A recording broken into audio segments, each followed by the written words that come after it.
அண்மை செய்திகளை பார்த்து வருகிறோம். அரசு நிதியை விடுவிக்காததால் ஆதி திராவிட மாணவர் விடுதி காப்பாளர் தற்கொலை செய்து கொண்ட விவகாரம் தொடர்பாக இபிஎஸ் கண்டனங்களை பதிவு செய்திருக்கிறார். முறையாக நிதியை விடுவிக்காத திமுக அரசுக்கு எதிராக இபிஎஸ் கண்டனம் தெரிவித்திருக்கக்கூடிய அண்மை செய்திகளை பார்த்து வருகிறோம். விவரங்களோடு இணைந்திருக்கிறார் எமது செய்தியாளர் லதா. அவரிடம் பேசலாம். வணக்கம் லதா. இபிஎஸ் அவர்களினுடைய இந்த கண்டன பதிவு தொடர்பான விவரம். வணக்கம்.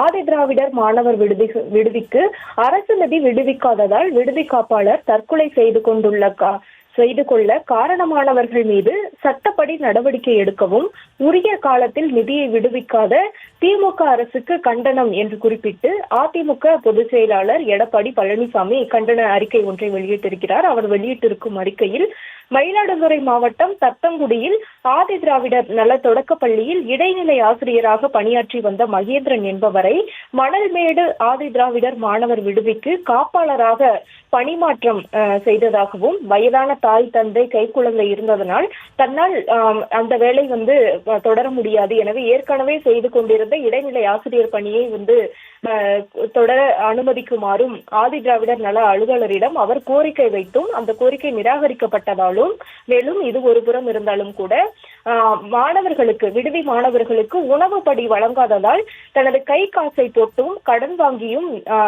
அந்த மாணவர்களுக்கு உணவு வழங்கிய காரணத்தினாலும் கடன் தொல்லை, குடும்ப சூழல், அதே போல குழந்தையை விட்டு பிரிந்திருந்தது, இப்படியான பல்வேறு மன அழுத்தங்கள் காரணமாக கடந்த 3 நாட்களுக்கு முன்பு அவர் தன்னுடைய உயிரை மாய்த்து கொண்டுள்ளார் என்று இபிஎஸ் குறிப்பிட்டிருக்கிறார். எனவே தாழ்த்தப்பட்டவர்களுக்கான அரசு திமுக அரசு என்று எப்போதும் கூறிக்கொள்ளும் முதலமைச்சரினுடைய 55 மாத கால திமுக ஆட்சியில் ஆதி திராவிடர் மற்றும் பழங்குடியினர் மாணவர்களுக்கான நலத்திட்டங்களை செய்ததாக விளம்பரம் மட்டும் வருகிறதே தவிர எந்தவித புதிய திட்டங்களும் செயல்படுத்தப்படவில்லை என்று இபிஎஸ் குறிப்பிட்டிருக்கிறார். மேலும் திமுக ஆட்சியில் ஆதி திராவிட மக்களுக்கான நலத்திட்டங்கள் முழுமையாக சென்றடைவதில்லை என்றும், முக்கியமாக ஆதி திராவிடர் மாணவ விடுதிகளுக்கு உரிய காலத்தில் நிதியை விடுவிக்காத திமுக அரசுக்கு கடும் கண்டனத்தை தெரிவித்துக் கொள்வதுடன் இனியாவது இந்த விடுதிகளுக்கு உரிய நிதியை உடனடியாக வழங்க வேண்டும் என்றும், மேலும் விடுதி காப்பாளர் மகேந்திரன் தற்கொலைக்கு காரணமானவர்கள் மீது சட்டப்படி நடவடிக்கை எடுக்க வேண்டும் என்றும், மேலும்